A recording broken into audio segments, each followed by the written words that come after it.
Let's talk about Roofman, starring Channing Tatum, Kirsten Dunst, LaKeith Stanfield, Juno Temple, also Ben Mendelsohn and Peter Dinklage, based on a wild true crime story from Paramount Pictures.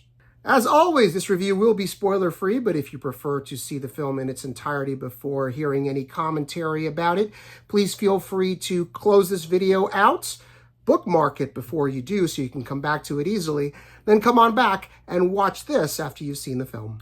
The word that keeps coming up for me over and over again while thinking about and trying to encapsulate the experience of watching Roofman, watching this particular adaptation of this story, is sweet.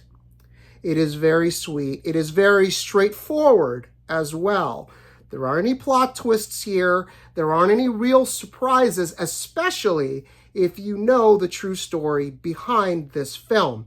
This movie, for the most part, deals with those story points faithfully. There are some deviations, obviously. There are some details that happen in real life that aren't here in the film. That doesn't really matter. What matters is that this film depicts its characters in a way that's meant to tug at your heartstrings. Okay? And it's so straightforward in its approach that it may come off as quaint or maybe even a little dull. Let's start with the way that Jeffrey, Channing Tatum's character, is written and presented to the audience, okay? As a very smart, very observant guy who also makes terrible, terrible personal decisions. He has very poor judgment. He's very kind. He's very nice. He's very polite. He's a goofball. And that's what sort of leads to some of the film's more comedic moments. This is not a comedy. Okay? This is a drama, but it does have some funny moments to it. And those are the funny moments that are being used to market the film. Don't be confused. It's not a bait and switch, but this is more drama than comedy. Tatum's character is presented in such a way that it is impossible not to like him. Okay?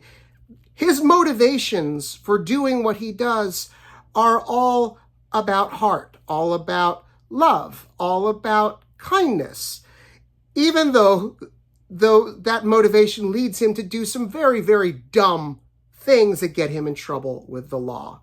The people who oppose him are presented in a way that it's very unsympathetic and just makes you like him all the more. Okay? Again, this is meant to pull at your heartstrings. It's not meant to present any moral ambiguity or any gray areas in terms of what actually happened here. This is a very sort of safe approach to delivering a Hollywood version of a true crime story. All that said, some very fine performances here. I love seeing Kirsten Dunst in a role like this, especially coming off of Civil War last year, which was so intense, so rigorous. She delivered so much emotional range there. Sure, she gets to have a little bit more fun. Also, LaKeith Stanfield, you may recognize him from Atlanta. Juno Temple, you may know her from Ted Lasso. Some stars of streaming shows here in smaller roles getting to have some fun. Those things sort of are window dressing. They're fun to see. This movie really is all about Channing Tatum carrying this role and carrying this character. And he does it with his trademark earnestness. That is one thing that he does very well in his film roles, especially when he's a leading man. I'll leave it there. Roofman is rated R for language, some sexual content, some nudity, some situations. Just be aware of that if you're bringing younger audiences. It is from Paramount Pictures, and it is in theaters on October 10th.